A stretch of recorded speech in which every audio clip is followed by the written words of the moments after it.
বাজেটে এবার শিক্ষা ও স্বাস্থ্য খাতের কথাটা যদি আমি বলছি, এবার 1,00,00,000 কোটি এবং 60,000 কোটি টাকার বিশাল বরাদ্দ দেওয়া হয়েছে।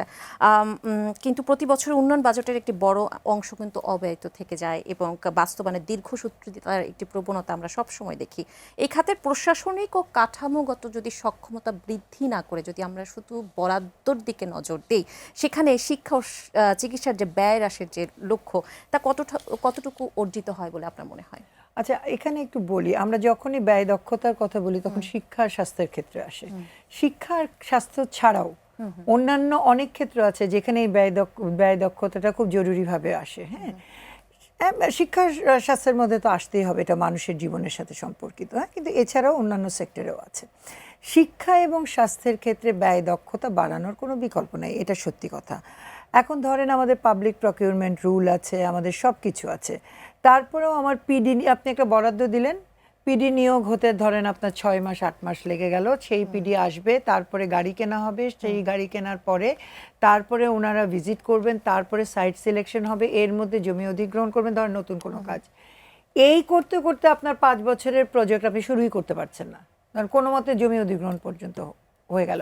এর মধ্যে যদি পিডি অবসরে যান, নতুন পিডি আসেন, তাহলে তো আপনার হয়েই গেল। হ্যাঁ, এবং আরেকটা জিনিস আছে, প্রতি 2 বছর পর পর বাংলাদেশ গভর্নমেন্ট রেট শিডিউল পরিবর্তন করেন। রেট শিডিউল কি? আপনি একটা রড কিনবেন, আজকে এলজিডি রাস্তা বানাবে, রড কিনবে, মাটি কিনবে, বালু কিনবে, সিমেন্ট কিনবে, ইট কিনবে, প্রতিটা ইউনিটের দাম সরকার নথিবদ্ধ করেন।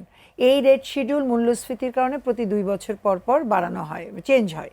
এখন আপনি এই 2026 সালে একটা রেট শিডিউলের আওতায় আপনি দিয়েছেন, আপনার প্রাক্কলন ধরেছেন।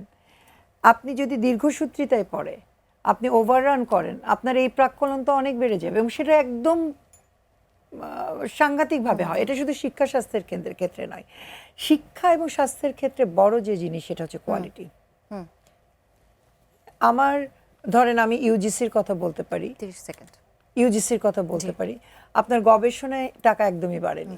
আমার কিন্তু 15টা থেকে 65টা ইউনিভার্সিটি হয়েছে। আমার অবকাঠামোতে যেটুকু উন্নতি হয়েছে সেটুকুরও বিভিন্ন কোয়ালিটি নিয়ে সমস্যা রয়েছে, আর বাকিগুলোর কথা তো নাই বললাম।